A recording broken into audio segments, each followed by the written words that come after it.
अस्सलाम वालेकुम फ्रेंड्स, आप देख रहे हैं हमारा YouTube channel Almakka tech and business. अब दुनिया भर से हमारे तमाम व्यूवर्स को मिडनाइट मार्केट अपडेट में बहुत बहुत वार्म वेलकम। तो दोस्तों, जहां पर मार्केट यहां पर स्काई रॉकेट हो रही थी, एग्जैक्टली सीपीआई रिपोर्ट के बाद से लेकर अब तक मार्केट का मोमेंटम काफ़ी ज़्यादा स्लो है।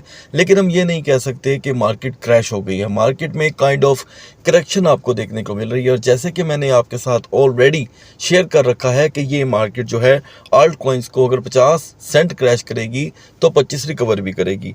तो तकरीबन हमें सिमिलर मामला यहाँ पर देखने को मिल रहा है। और कल है दोस्तों यहाँ पर producer price index report.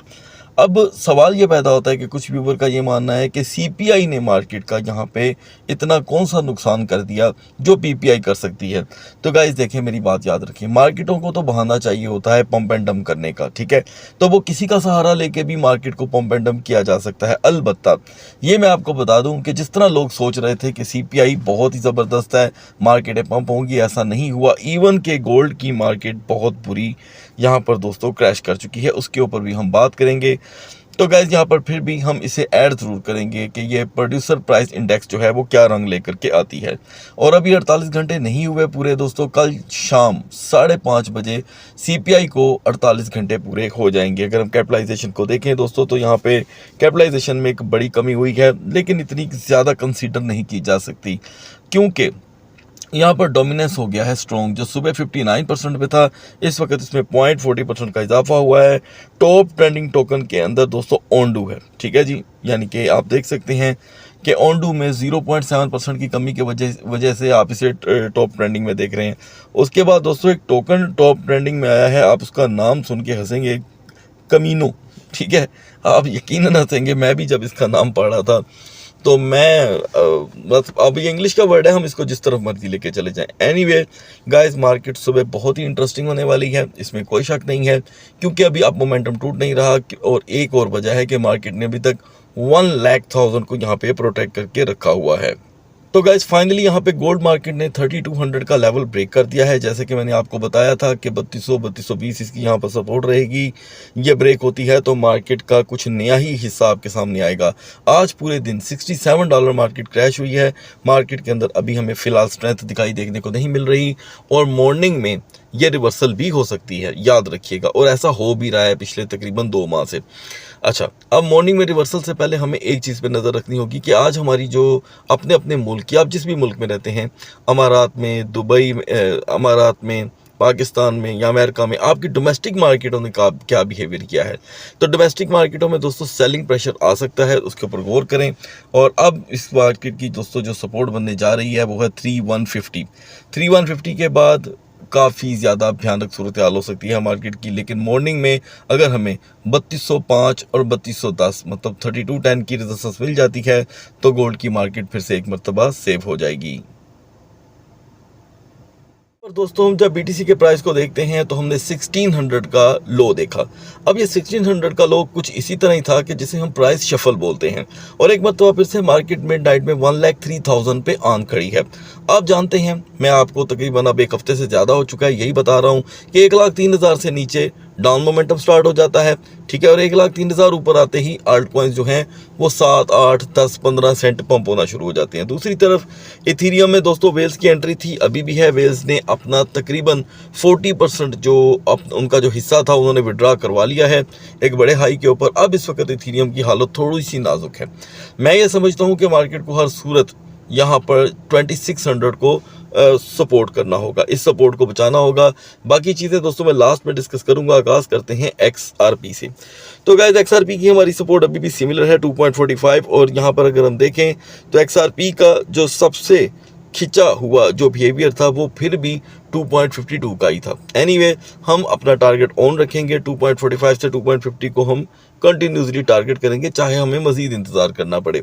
Now BNB दोस्तों, आप देख सकते हैं कि इन दोनों में खींचातानी चल रही है। ये ज़्यादा देर तक चलती है या नहीं, ये हम आगे चल करके डिस्कस करेंगे। एनीवे, आगाज़ करते हैं BNB से। गाइस बीएनबी की हमारी आज की सपोर्ट थी 650, आप बहुत अच्छे से जानते हैं, और 650 को हमने यहाँ पर देखा क्योंकि बीएनबी ने हमें लो प्रोवाइड किया 647 का। हाई रहा गाइस यहाँ पर हमारे सामने जो हमें देखने को मिल रहा है वो है 653। तो कुल मिलाकर हमें सिर्फ $3 की यहाँ पे ट्रेड मिली है, जो ना होने के बराबर है, ठीक है। और फिर मैं कहूँगा कि बीएनबी का मेजर जो रोल यहाँ पे अदा होगा वो 650 का ही है। 650 से ही अगर हम अपने दिन का आगाज़ कर लेते हैं दोस्तों, तो फिर से हम $3 से $6 तक का लो देख सकते हैं, ठीक है। मेजर सपोर्ट 641 के सामने आएगी और रेजिस्टेंस 656 सोलाना की हमारी आज की सपोर्ट थी गाइस 177 और रेजिस्टेंस 183। सोलाना ने हमें सबसे बड़ा लो जो प्रोवाइड किया है वो है दोस्तों 173 का। इसका मतलब ये हुआ कि हमारी सपोर्ट यूटिलाइज हो चुकी है, हम इस वक्त $1 के लॉस में हैं, ठीक है। तो वो दोस्त जो इस वक्त पैनिक हो रहे होंगे वो चाहें तो जहां पर भी आपको $1 से $2 की ट्रेड मिलती है आप दोस्तों उसी वक्त यहाँ पर एग्जिट कर सकते हैं। मैं समझता हूँ कि जहाँ पे मार्केट इतना अच्छा और पॉजिटिव बिहेवियर दे रही हैं, आपको अपने अंदर थोड़ा सा पेशेंस जो है वो क्रिएट करना पड़ेगा। लिहाजा मॉर्निंग के लिए यहाँ पर सोलाना की मेजर सपोर्ट की बात करें तो 172 की है और resistance 181। Now dose coin guys, हमें डोज कॉइन पे यहाँ पर आज के लिए 0.2350 की सपोर्ट चाहिए थी। जैसे ही हमने इस सपोर्ट को यूटिलाइज किया मार्केट क्रैश कर गई, ठीक है, और उसके बाद मार्केट कंट्रोल नहीं हो सकी। लेकिन जैसे ही सेकंड ट्रेडिंग सेशन स्टार्ट हुआ तो हमें एग्जैक्टली एग्जिट करने का मौका मिला। डोज ने हमें हाई दिया 2444 का, यानी कि 2444 का 0.2444। उसके बाद से लेकर अब तक दोस्तों डोज मुसलसल टूट रहा है। मैं बिलीव करता हूं कि डोज की यहाँ पर मेजर सपोर्ट है 0.2320। हम 0.2320 को यहाँ पर थोड़ा सा भी सर्वाइव कर लेते हैं तो मॉर्निंग आपको आसानी से 0.2350 का हाई प्रोवाइड करेगी। नाउ सुई कॉइन में दोस्तों हमारी सपोर्ट थी 3.85 से 3.95। तो यहाँ पर हमें सुई ने मुतअद्दिद बार लो प्रोवाइड किया है, तो हमने यहाँ पर 2.86 में एंट्री करने का मौका मिला। ये एक अच्छी सपोर्ट थी।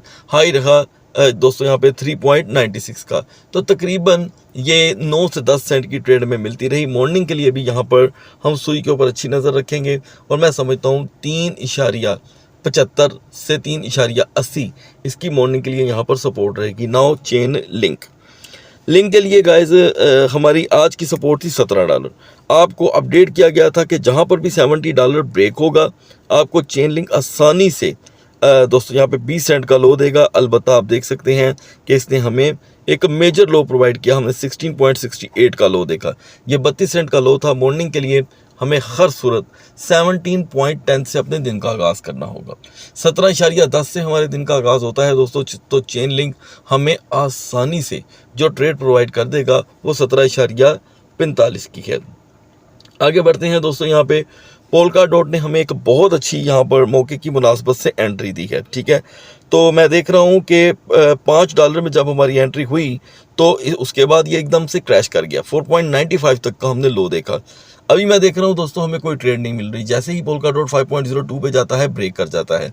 तो मॉर्निंग के लिए ये सपोर्ट बहुत ही ज़रूरी है। देखिए हमारे पास स्पोर्ट ट्रेडर के पास, मैं यहाँ से किससे मुखातिब हूँ, स्पोर्ट ट्रेडर के साथ। स्पोर्ट ट्रेडर के पास इस वक्त कोई हल नहीं है सिवाय इसके कि वो इस सपोर्ट को यूटिलाइज करे।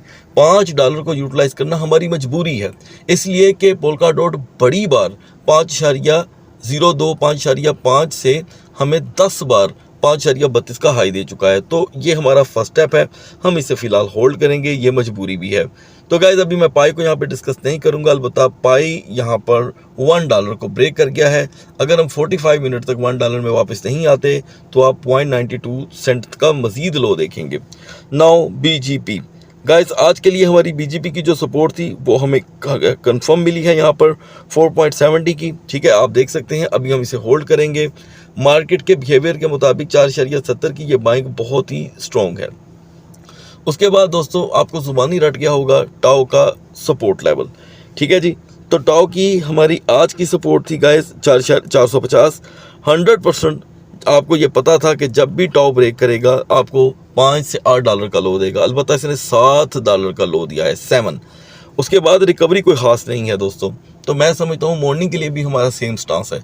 जहाँ पर टाओ 450 को ब्रेक करेगा आप $7 से $9 तक का लो देख सकते हैं।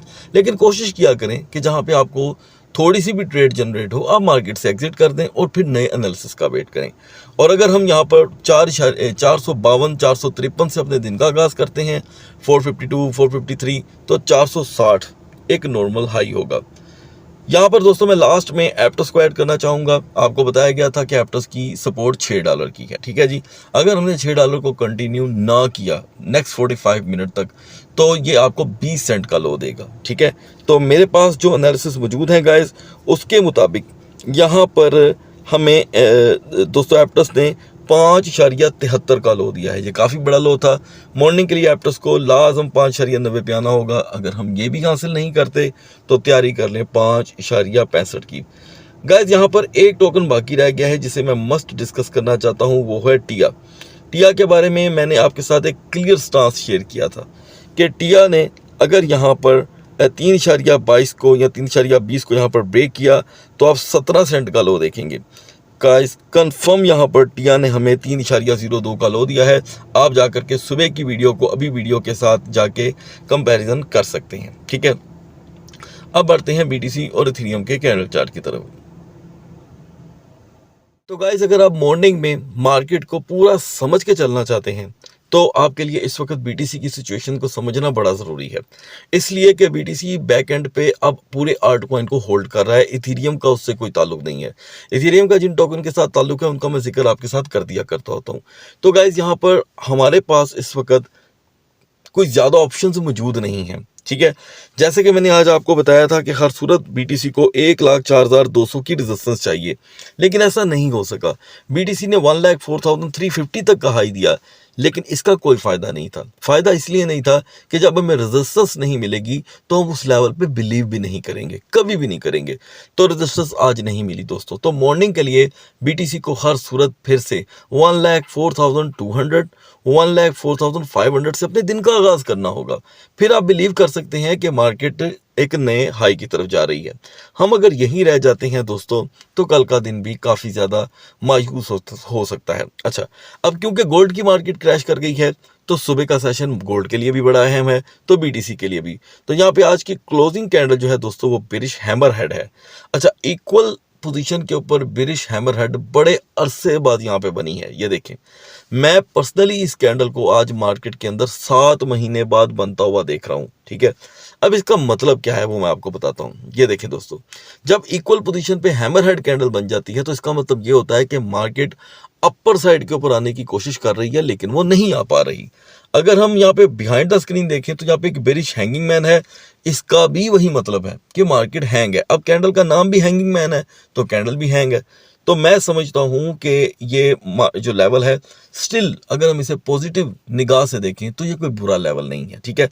लेकिन अगर हम अपने दिन का आगाज़ 1,02,200 1,02,500 से करते हैं तो फिर अपनी सीट जो है वो बेल्ट कस लीजिएगा। ये आपको 8,900 का एक मजीद डिप प्रोवाइड कर सकता है। ऐसे में हमारे लिए हेल्पफुल टोकन है दोस्तों यूनिस्वैप, जो आज के दिन $1 क्रैश कर गया है।